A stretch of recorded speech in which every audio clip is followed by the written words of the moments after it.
ঈদুল ফিতরের নামাজ 2 রাকাত, তবে তাকবীর দিতে হবে 6টি। এখানে ইখতিলাফ রয়েছে। অনেক উলামায়ে কেরাম যারা অন্য আকীদা পোষণ করে তারা অনেকেই বলে যে ঈদুল ফিতরের নামাজের তাকবীর 12 রাকাত, 12টি।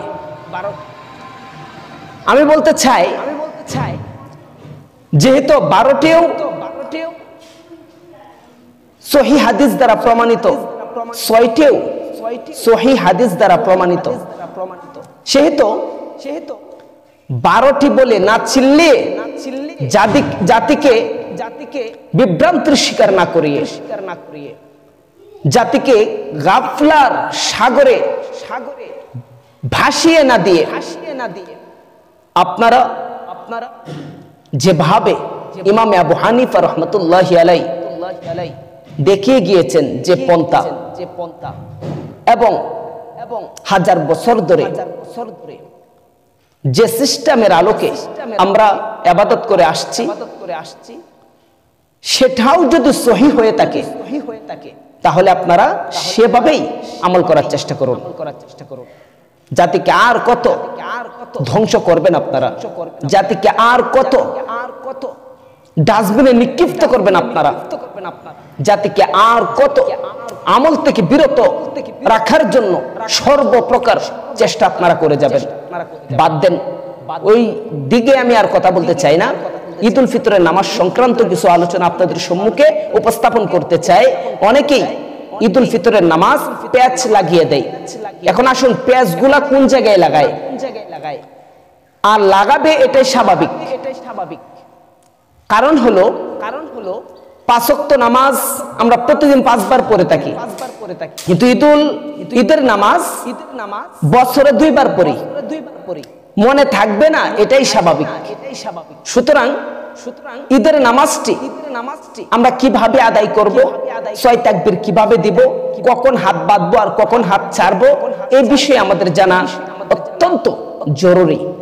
অতএব আপনারা খুবই মন দিয়ে শোনার চেষ্টা করুন এবং যারা আমার ভিডিও দেখছেন তারা অবশ্যই একটি লাইক দিয়ে যাবেন।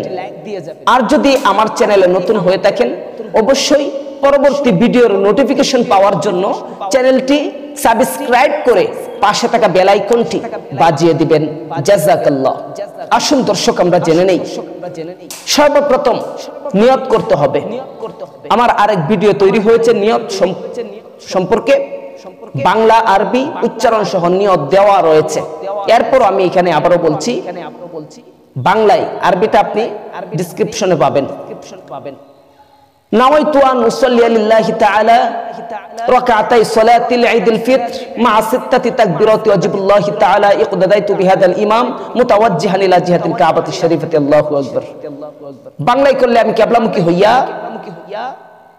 ঈদুল ফিতরের 2 রাকাত ওয়াজিব নামাজ 6 তাকবীরের সহিত কিবলামুখী হইয়া এই ইমামের পিছনে আদায় করিতেছি।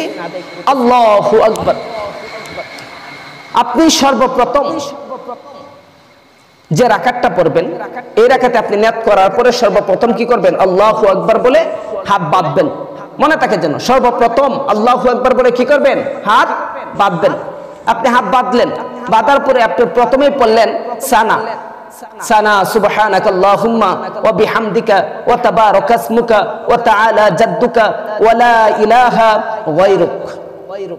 এরপর আপনি আবার তাকবীর দিবেন, আল্লাহু আকবার বলে হাত ছেড়ে দিবেন।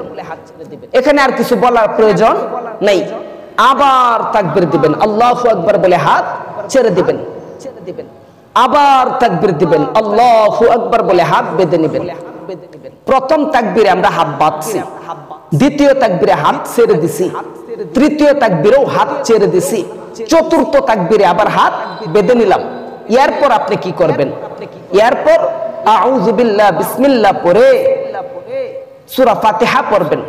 সূরা ফাতিহার শেষে আমিন বলে এরপর আবার বিসমিল্লাহ পড়ে অন্য একটি সূরা এর সাথে যোগ করবেন। এরপর আপনি রুকু সিজদা করবেন অন্য নামাজের নিয়মে, অন্য নামাজের সিস্টেমে। এরপরে আপনি দাঁড়াইলেন, দাঁড়িয়ে সর্বপ্রথম সূরা ফাতিহা পড়লেন, এরপর অন্য একটি সূরা যোগ করলেন, এরপর আপনি অতিরিক্ত 3টি তাকবীর এখানে দিতে হবে। সূরা কেরাত পরে রুকুতে যাওয়ার আগে একটি তাকবীর দিলেন, আল্লাহু আকবার বলে হাত ছেড়ে দিলেন, আবার আল্লাহু আকবার বলে হাত ছেড়ে দিলেন, তৃতীয়বারও আল্লাহু আকবার বলে হাত ছেড়ে দিলেন, চতুর্থবার তাকবীরের সাথে সাথে আপনি রুকুতে চলে গেলেন, রুকু সেজদা করে সালাম ফিরিয়ে এরপরে আপনারা বসলেন। বসার পর ইমাম সাহেব খুতবা দিবে। এখানে একটা ভুল ধারণা আমাদের মাঝে জাগ্রত হয়েছে, অনেক ইমামরাও এই সম্পর্কে কিছু বলে না, না বলার দরুন এই গুনাহটা ইমাম সহ সবারই হয়ে যাচ্ছে। গুনাহটা কি? গুনাহটা হলো অনেক সময় ইমামরা খুতবা দেয় আর অপর পাশ দিয়া যারা নামাজ পড়তে আসছে মুক্তাদি কিংবা মাঠ সংরক্ষণকারী যারা, তারা ইমাম সাহেব কিংবা মাঠের জন্য সবার কাছ থেকে চাঁদা উঠায়। এই চাঁদাটা ইমাম সাহেব হয়তো বসে থাকবে, ওই সময় উঠাবেন।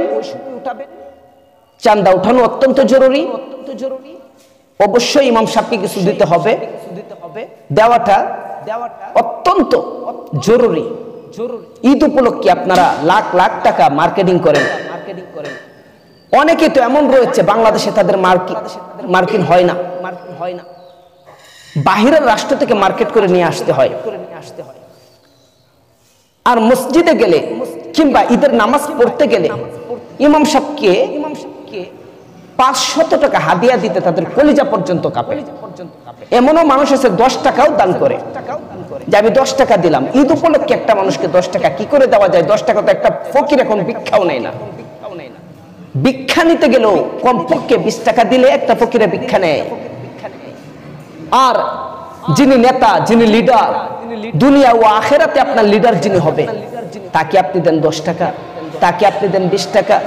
কমপক্ষে একেবারে নিম্ন শ্রেণীর হলেও তো 50 কিংবা 100 টাকা দেওয়া উচিত। আসুন আমরা এদিকে যাচ্ছি না, যতই দেন। তবে যখন খুতবা চলে তখন মন দিয়ে খুতবা শুনতে হবে। খুতবার সময় টাকা উঠানো তো দূরের কথা, খুতবার সময় এদিক সেদিক তাকানো যাবে না, নিজ দিকেও তাকিয়ে থাকা যাবে না, অন্য সিস্টেমে বসাও যাবে না, নামাজের সুরতে বসতে হবে এবং যিনি খুতবা দিচ্ছেন তার দিকে এক দেনে এক খেলে এক নজরে তাকিয়ে থাকতে হবে। চাতক পাখির নেই তাকিয়ে থাকতে হবে। এজন্য আল্লাহ পাক রব্বুল আলামিন আমাদের সবাইকে বুঝার তৌফিক দান করুন। আবার আপনারা অনেক সময় ভুল করে থাকেন।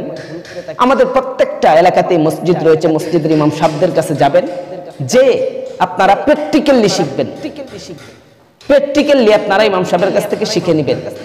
তাহলে আপনাদের জন্য আল্লাহ তাআলার হুকুম সালাত আদায় করা সহজ হবে এবং আপনি যদি নিয়ম তান্ত্রিক অনুযায়ী সালাত আদায় করতে পারেন, এই সালাতে আপনার প্রতি আল্লাহ তাআলা সন্তুষ্ট হবে। আর আপনারা সকলেই জানেন যে ব্যক্তির সালাত সঠিক মাফক আদায় হয় না, সে ব্যক্তির সালাত তার বিপক্ষে সাক্ষী দেয়।